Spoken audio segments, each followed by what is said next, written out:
Just kind of a know-it-all. Okay? You're always irritated at people for not knowing what you know. I'm never irritated at anyone for not knowing what I know. Okay, I'm irritated at them being irritated with me for knowing what I know. No one's irritated at you for knowing things. Okay, well, anytime anybody asks the question, I wonder why such and such, and I have the answer, why does it seem like they're so annoyed? Because you're a know-it-all. Okay, but again, that's you being annoyed with me. I'm not annoyed with you. It just seems like such an obvious defense mechanism to go around claiming that you don't like people that are know-it-alls because they think and act like they're better than everyone. And it clearly has nothing to do with them thinking they're better than anyone. And that's such an obvious projection. It has everything to do with you just not liking them knowing things. But you're always so frustrated that people don't know what you know. Wrong. I'm frustrated that people don't want to know what I know. Especially when they asked. Okay, here we go with your word soup. I'm not really a know-it-all. I'm more of a wonder-it-all, okay? You'd actually stop to think about it for a moment. The funny thing about you calling me a know-it-all is that you would realize I ask more questions than anyone you've ever met.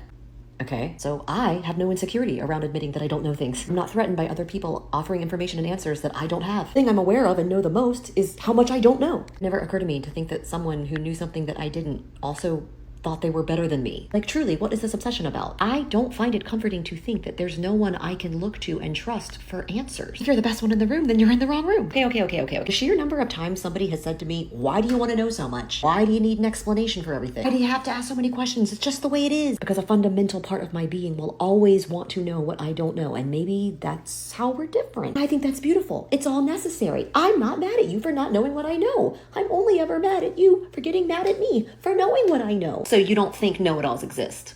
I definitely didn't say that. I'm sure they do. Whether or not know-it-alls exist is not dependent upon whether or not I am one. I'm just so sick of people thinking that they're better than other people.